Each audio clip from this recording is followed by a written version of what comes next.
Welcome to the INFOWARS Nightly News. Today is Tuesday, March 31st, 2015. I'm your host, Rob Dew, and here's a look at what's coming up. Tonight, a generation of slaves. A look at student debt. Then, New York is moving ahead with full-term abortions with lethal injections into babies' hearts. And a look at the new PBS Ken Burns documentary on cancer. All that and more on tonight's INFOWARS Nightly News.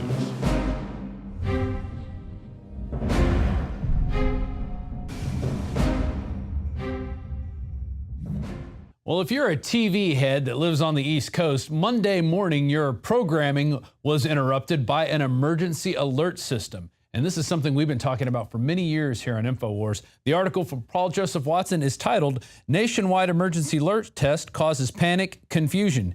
TV viewers across America see unexpected message." The test began around 11 a.m. Eastern and was broadcast in Washington, D.C., Indiana, Kentucky, Maryland, Massachusetts, Rhode Island, Connecticut, New Jersey, North Carolina, South Carolina, and Virginia. The emergency alert contained no details and merely listed the states affected, and it said the alert would run from 11 a.m. to 12 a.m. midnight. Viewers in Sacramento, California also reported seeing the test, although it only lasted there for a few minutes. And I want to go to a report. I'm going to go to that later in this segment, but I just want to read to you a piece of it. And this is titled, "Obama Launches Total Takeover of the Media." As next-generation EAS systems become operational over the next few years, they will complement other public alert and warning systems now being developed, including FEMA's Integrated Public Alert and Warning System, IPAWS, and commercial mobile alert system that will enable consumers to receive alerts through a variety of multimedia platforms on their smartphones, Blackberries, and other mobile broadband devices. They're also testing this out for video game systems. For those of you playing games like World of Warcraft or even playing with your friends like Mortal Kombat or something online, they'll be able to see these alerts. They'll be able to break through and give you these presidential alerts. Now, we were talking about this particular video that we're going to throw to in a bit. We brought this out in 2011. So many years ago, we were talking about how this is going to affect you. And this is a way that you can see the incremental creep of government. They put the system in through presidential directive back in February of 2011. Now, 2015, in March, we're seeing the fruits of that, where these statewide, multi-state alerts are going out with no real information. They're just testing the system. So when they do go operational, they will be putting out lots of propaganda, you could be sure. Propaganda like this next story from KX11 News 12, assault landing training exercise at NTRA Perrin Field. On March 28th, the first of the 143rd Airborne Battalion conducted exercises at North Texas Regional Airport. Soldiers hit the ground running March 28th, taking part in an assault landing exercise at the North Texas Regional Airport in Denison. We had a fictitious enemy situation in which we did detailed mission planning for, said Lieutenant Colonel Krupp. It gave us a different look and a different piece of terrain to actually operate over. Also, due to the size of the battalion, we needed a large footprint in order to actually get the most value out of the training, the Lieutenant Colonel Krupp said. Now we're going to go to a report here on Joe Biggs. I sent this to him and said, what do you think of this? What do you think this is really all about? And this is what he had to say.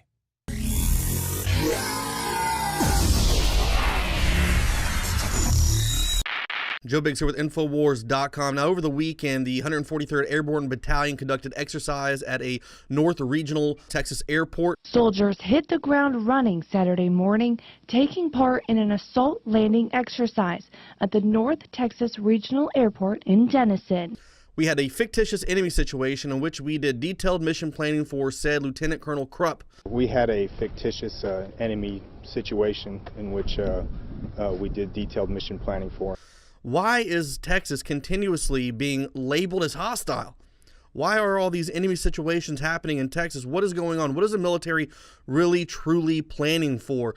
And my other question is we spend millions and millions of dollars in taxpayer money to build these training facilities on government property so the soldiers themselves and their officers can train without being bothered, without bothering other people, and go about it, in a professional manner. We have no problem with that because that's what the money is for.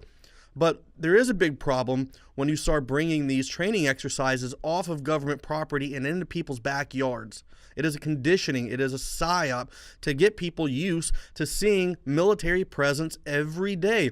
Around 250 of the over 800 soldiers in the battalion took part in the airfield seizure operations, learning to take down an enemy. But this exercise was different. In the video that we're going to go to, the lieutenant colonel even says that typically training like this does not happen off base. This happens on base. This is the reason we spend the money on these facilities, and the fact that these guys are not using the facilities is why it's alarming that they keep moving all of a sudden from these bases and off into the civilian population. Typically, training is done on an active military base, not a public airport. But the change in location benefits the soldiers. Gives us a different look and a different piece of terrain to actually operate over. We're not doing this to scare people. We're doing this to bring awareness to the fact that this is conditioning. This is used as a psyop to get you, the public, to being used to seeing this kind of stuff happening all the time. So when it does happen, you're not quite ready. You just think it's another training operation. That's right, Joe. And what they do is they have a nice, pleasant-sounding, monotone newscaster roll it out saying, they're doing this to benefit the troops. You're for the troops, aren't you? That's psychologically what they're doing, because if you don't agree with this type of stuff, then you must be anti-troop. Even though they spend millions of dollars building these training centers on bases like what you saw at Fort A.P. Hill when we sent David Knight and Joe Biggs down there to investigate that, where it was a training center that was built to look like an American city. Even though they say this training is for overseas, we've detailed time and time again and showed you the documents that it's not for that. It is dual purpose training, that if anything should hit the fan, any type of emergency, the president can quickly turn these operations that are supposedly meant to be overseas and make these things happen right in our backyard, which leads us, some of the footage you saw in there was from an actual operation that happened in Fort Lauderdale over the weekend. Video shows troops training to intern citizens in Fort Lauderdale, also from Paul Joseph Watson. Footage out of Fort Lauderdale, Florida, shot earlier this week, shows military and law enforcement practicing the internment of citizens during martial law-style training. The exercise was accompanied by very little media coverage. A Sun-Sentinel report said that the Broward County Police would be assisting members of the U.S. Special Operations Forces who are undergoing urban warfare training. The goal is to prepare participants in realistic, unfamiliar training conditions before they deploy for combat overseas, states the report. Residents were advised not to be alarmed by Black Hawk helicopters in the sky, because we all know Black Hawk helicopters really don't exist. It's all in your figment. It's a figment of your imagination, and if you do believe in them, you must be a conspiracy theorist. Now I want to go to that report that I alluded to earlier in the show. This is from February 8, 2011. Obama launches total takeover of the media emergency alert system. And we're going to go to break, and then we'll be back with a lot more news. Stay tuned. It's the InfoWars Nightly News, and I'm your host, Rob Dew. InfoWars Life and InfoWarsLife.com is extremely excited to announce our latest release, Winter Sun, a revolutionary type of vitamin D3. Winter Sun is a premium quality vitamin D3 nutritional supplement. It is produced by extracting oil from healthy, nutrient-dense plants known as lichens. Every batch is analyzed for purity and D3 content. It's completely free of toxins and allergens. Simply put, if you want the best at an extremely low price, this is it. Winter Sun is the result of our pursuit of the best source of vitamin D3. The research and development took over 2 years, but the result, as verified by independent laboratories, is the best vegan vitamin D3 product in the world. Read the facts at InfoWarsLife.com about Winter Sun Vitamin D3. Not only does vitamin D3 promote a healthy mood, but vitamin D supports our memory and brain function, something the globalists are targeting. Visit InfoWars.com today or call 888-253-3139. The knowledge of the ancients, tried and true, trusted herbs and extracts fused with the latest nutraceutical science. Introducing the all-new Ancient Defense Herbal Immunity Blend, crafted with over 14 key ancient herbs and extracts to supercharge and prepare your body for what experts admit is the most dangerous season of the year. We have rejected hundreds of other formulations in our quest to bring you what is simply the most powerful and comprehensive proprietary formula that we have ever created in the realm of herbal immunity. For the last 2 years, our team has been working with top doctors, nutritionists, and chemists to develop the ultimate nutraceutical formulation. Experience the benefits of combining over 14 ancient herbs and extracts with exciting new advances in nutraceutical science. For a limited time, get 25% off on this introductory offer. Visit ancientdefense.com or call 888-253-3139. ancientdefense.com.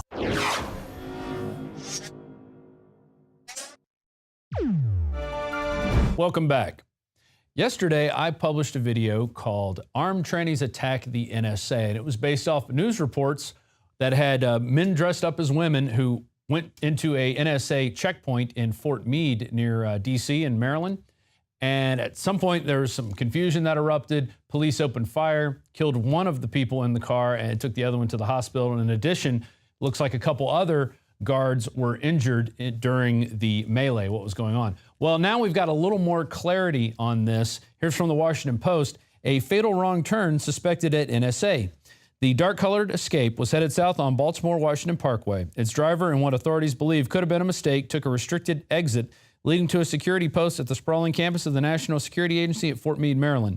An NSA statement said the driver ignored police commands to stop and instead accelerated toward a police vehicle as at least one officer opened fire. The stolen SUV crashed into a cruiser. One man died at the scene, and the other was taken to the hospital for treatment. An NSA officer was also injured, although officials did not say how. So what it looks like is that the men dressed as women, who I labeled as transgender, which at this point may or may not be true.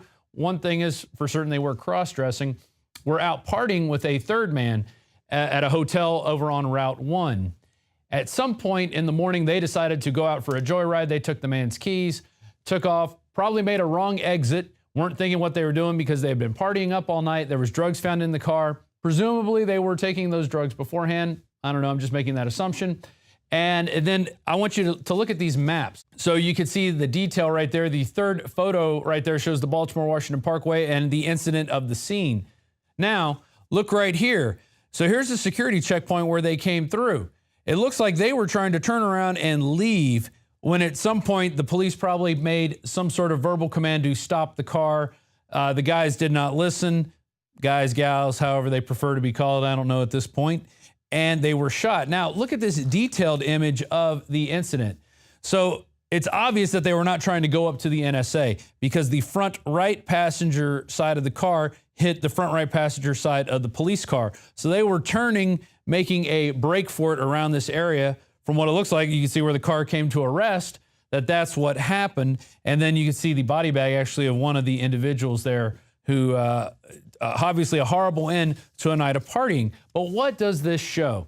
This shows the obvious overreaction of security officers anytime they are approached with something. And I want you to go back in time to about a year ago when we had a woman who was shot by Capitol Police. Here's the CNN article. Woman killed during D.C. chase was shot 5 times from behind, autopsy shows. On October 3rd, Miriam Carey approached a White House checkpoint and was approached by Secret Service officers. She made a 3-point turn, striking an officer who was trying to move a barricade into her path before driving away, according to an affidavit filed in support of a search warrant. Police said the car sped down Pennsylvania Avenue toward the Capitol, where a security vehicle stopped it at Garfield Circle. Carey put the car in reverse, hit a police car, and drove away as officers fired at her. The Office of the District of Columbia Medical Examiner said in an autopsy that one round struck Carey in the left side of the back of her head. She was also hit 3 times in the back and once in her left arm. The report didn't determine in what sequence Carey was hit. Toxicology tests determined that Carey did not have alcohol or drugs in her blood system. But what came out in other eyewitness reports is that police were surrounding her car. They had guns trained on her. She had an infant in the back seat, obviously was concerned for her and her baby's safety, and took off, which looks like happened in this same situation. People get scared when officers start pointing guns at them, and they want to get out of the situation because with the millions of reports that we see, well, let's not exaggerate, the thousands of reports that we see of police pulling guns on people out of nowhere, determining that the citizen is the criminal without, justifying it in any way, shape, or form. We see citizens getting shot by police for little or no reason. Some justified, a lot of others not justified. People being choked out by police. So obviously when people have guns pointed at them, they do tend to freak out and not act in a normal manner. Maybe they aren't listening to commands because they're in a flight or a fight or flight mode, I should say. Now, that's in direct contrast to what we see